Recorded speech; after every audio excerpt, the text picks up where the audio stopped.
Hi guys, welcome back to my channel. প্রতিদিন একরকম খাবার খেতে খেতে বিরক্ত লেগে উঠেছে। আজকে এর জন্য মজাদার নতুন একটি রেসিপি নিয়ে হাজির হয়ে গিয়েছি। এখানে আমি একটা কচি লাউয়ের খোসা নিয়ে নিয়েছি এবং এক মুঠ মসুরের ডাল ধুয়ে পরিষ্কার করে দিয়ে দিয়েছি।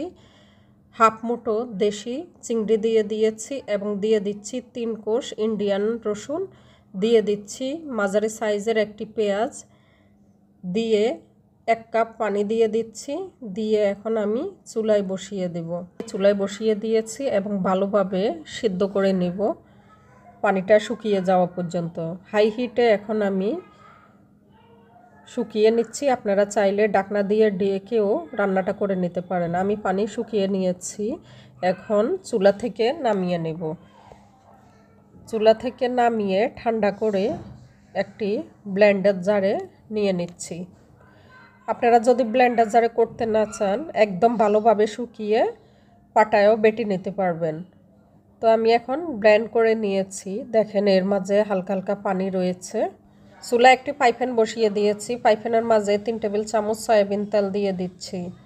সয়াবিন তেলটা ভালোভাবে গরম করে নিয়ে এর মাঝে দিয়ে দিচ্ছি বড় সাইজের একটি পেঁয়াজ কুচি। এরপরে দিয়ে দিচ্ছি 3টা মরিচ মাঝখানে কেটে নিয়েছি। মরিচটা ঝাল বেশি তাই আমি মাঝখানে কেটে দিয়েছি। আপনারা একদম ফালি করেও দিয়ে দিতে পারবেন, যে যেমন ঝাল খেতে পছন্দ করেন তেমনই দিয়ে দিবেন।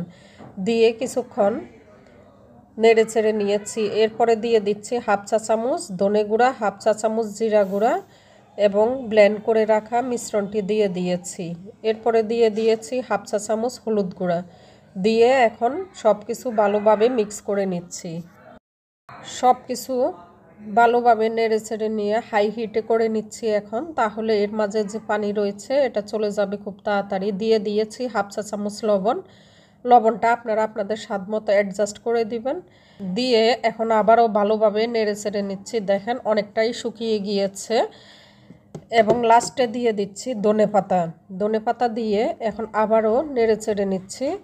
চুলার আগুন আমি টোটালে হাই হিটে রেখেছি। এভাবে হাই হিটে রেখে জাল করে নেবেন। ভর্তাটি অলমোস্ট হয়ে গিয়েছে। কিভাবে বুঝবেন যে পারফেক্টভাবে লাউয়ের খোসা ভর্তাটি হয়ে গিয়েছে? যখন দেখবেন যে এরকম পাইপ্যানে নাড়া দিলে পাইপ্যান থেকে সরে যাচ্ছে আর লেগে থাকতেছে না, তখনই বুঝবেন যে হয়ে গিয়েছে। এখন নামিয়ে নিচ্ছি, নামিয়ে পরিবেশন করে দেখাচ্ছি। গরম গরম পরিবেশন করেছি। দেখেন কতটুকু মজাদার হয়েছে। গরম ভাতের সাথে জাস্ট ফাটাফাটি জমে যাবে এই মজাদার রেসিপিটি। একবার আপনিও বাসায় ট্রাই করে দেখুন। আর এরকম নিত্য নতুন মজার মজার রেসিপি পেতে আমার চ্যানেলটি সাবস্ক্রাইব করে আমাকে সাপোর্ট করার জন্য অনুরোধ করছি। আর লাইক শেয়ার করে আমাকে উৎসাহ দেওয়ার জন্য সবাইকে ধন্যবাদ। দেখা হবে নতুন কোনো রেসিপি নিয়ে। আল্লাহ হাফেজ।